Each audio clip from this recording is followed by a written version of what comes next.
दोस्तों, आपने एसडीएम ज्योति मौर्य और आलोक मौर्य का किस्सा तो सुना ही होगा। उसमें सामने आया है एक सबूत, ऐसा सबूत जो खोलेगा राज। आज हम सामने ला रहे हैं एसडीएम ज्योति मौर्य और सफाई कर्मी आलोक मौर्य के केस की पूरी कुंडली। 13 साल पुराना सबूत है जो आज राज खोल रहा है। कहते हैं मोहब्बत में इंसान कुछ भी कर गुजरता है, ये तो हम जानते हैं, लेकिन प्यार इंसान से कुछ भी करवा सकता है। इसकी मिसाल बन गई है एसडीएम ज्योति मौर्य की कहानी, जिसे आज हम लव गाथा में लेकर आए हैं। पति आलोक मौर्य का ये चेहरा तो आप सबने देखा होगा, जिसमें वो लगातार आरोप लगा रहे हैं कि उन्होंने मेहनत करके पत्नी ज्योति मौर्य को एसडीएम बनाया और फिर एसडीएम बनकर ज्योति किसी और से दिल लगा बैठी और उन्हें धोखा दे दिया। आलोक का दर्द सबने देखा, लेकिन ज्योति के समर्थन में सामने आया है 13 साल पुराना एक सबूत जो आलोक के कई दावों पर सवाल उठा रहा है। यह सबूत है शादी का ये कार्ड। यह है वो कार्ड जो एसडीएम कांड में खूब वायरल हो रहा है। यह कार्ड ज्योति मौर्य के परिवार की तरफ से आलोक के आरोपों के जवाब में सामने लाया गया है। आरोप है कि इस कार्ड में लिखी एक एक लाइन झूठ है और इसी झूठ के आधार पर ऐसा रिश्ता खड़ा किया गया जो न सिर्फ ढहने के कगार पर पहुंच गया है, बल्कि दुनिया के लिए बन गया है एक तमाशा। ऐसा तमाशा जिसे हर कोई देखना चाहता है, जिसके हर कोई मजे ले रहा है। कार्ड पर ज्योति और आलोक का क्या क्या कहना है वो भी आपको बताएंगे, लेकिन पहले कार्ड की डिटेल आप देख लीजिए, उस पर क्या लिखा है और कैसे लिखा गया है। यह शादी का कार्ड है साल 2010 का, और शादी का कार्ड जाहिर तौर पर ज्योति और आलोक मौर्य की शादी का है। इसमें नाम लिखा है आलोक और ज्योति का। अब देखिए तारीख, कार्ड पर जो लिखा है वो आपको बता रहे हैं। सिलमायन की तारीख है बुधवार 17 नवंबर 2010। प्रीति भोज की तारीख लिखी गई है गुरुवार 18 नवंबर 2010। विवाह की तारीख लिखी गई है शुक्रवार को 19 नवंबर 2010 और विदाई हुई 20 नवंबर 2010 को। कैलेंडर से इसे हमने मैच करने की कोशिश की तो तारीखें सही निकली हैं। अब पढ़िए आगे कार्ड में क्या क्या लिखा है। कार्ड में लिखा है प्रीति भोज कार्यक्रम निज निवास बचवल आजमगढ़ में संपन्न होगा। हाँ, ये वही गांव है जहां पर आलोक का परिवार रहता है। इसमें आगे लिखा है वर यात्रा यानी बारात बचवल से दोपहर 2 बजे चिरई गांव के लिए प्रस्थान करेगी। ये सारी बातें फैक्ट के हिसाब से सही निकली हैं। अब पढ़िए आगे क्या लिखा है। लिखा है हल्दी है, चंदन है, रिश्तों का बंधन है, हमारे देवर की शादी में आपका स्वागत एवं अभिनंदन है। प्रियंका मौर्य, शुभ्रा मौर्य। आगे लिखा है अध्यापिका। बस यहीं से सवाल शुरू होते हैं। हर रिश्ते के आगे पत लगाकर कार्ड को भारी बनाने की भरपूर कोशिश की गई है। आलोक मौर्य के आगे लिखा है ग्राम पंचायत अधिकारी।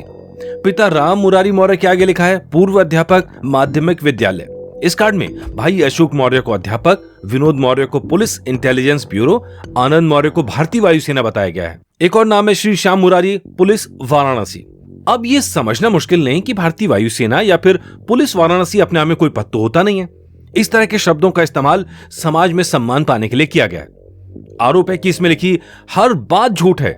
इसी झूठ के पुलिंदे के आधार पर एक अध्यापिका का पल्लू सफाई कर्मचारी से बांध दिया गया।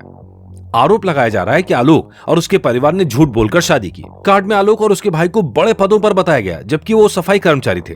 एसडीएम ज्योति मौर्य और उसके परिवार पर धोखाधड़ी का आरोप लगा दिया, जबकि आलोक के परिवार का दावा है कि यह कार्ड खुद ज्योति के परिवार वालों ने छपवाया था। अब यहीं से सवाल आते हैं, जिससे पूरी कहानी झूठी झूठ नजर आती है। यह सच सामने आने के बाद भी ज्योति आलोक के साथ क्यों रही? क्या उसे शादी के तुरंत बाद पता नहीं चला कि कार्ड में झूठ छपा है?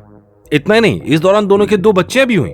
सवाल यह भी है, क्या ज्योति ने आलोक के आरोप लगाने के बाद ये कार्ड वाला खेल खेला है? वैसे सवाल तो आलोक पर भी हैं। सवाल है क्या वाकई में झूठ बोलकर उसने ब्याह रचाया था? क्या आलोक खुद पढ़ लिख कर अधिकारी नहीं बन सकता था? आखिर पत्नी के सहारे समाज में सम्मान हासिल करने का खेल क्यों खेला? वैसे दिलचस्प है कि दोनों में जारी पारिवारिक कलह के बीच अब सिविल सर्विसेज की तैयारी कराने वाले कोचिंग संचालक भी सामने आ गए। उन्होंने आलोक मौर्य को मुफ्त में कोचिंग देने की पेशकश की है। शादी से पहले आलोक मौर्य प्रयागराज में सिविल सर्विसेज की तैयारी कर रहे थे। प्रयागराज में सरकारी नौकरी लगने के बाद उन्होंने सिविल सर्विसेज की तैयारी को छोड़ दिया।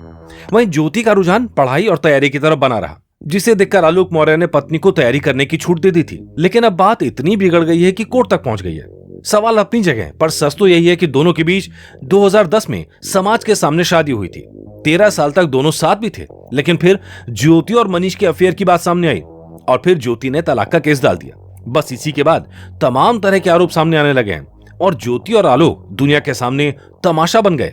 लेकिन यह भी सच है, झूठ की बुनियाद पर खड़ा किया गया कोई रिश्ता टिकता नहीं है। और सच ये भी है, आपसी भरोसे के रिश्ते पर ही समाज की बुनियाद टिकी हुई है। और ऐसे केस जब सामने आते हैं तो पूरी बुनियाद पर ही चोट पड़ती है।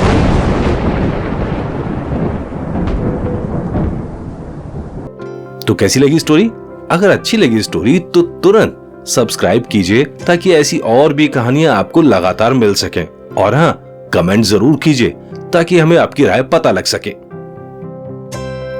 याद रखिएगा, लव गाथा यानी प्रेम कहानियों का अड्डा।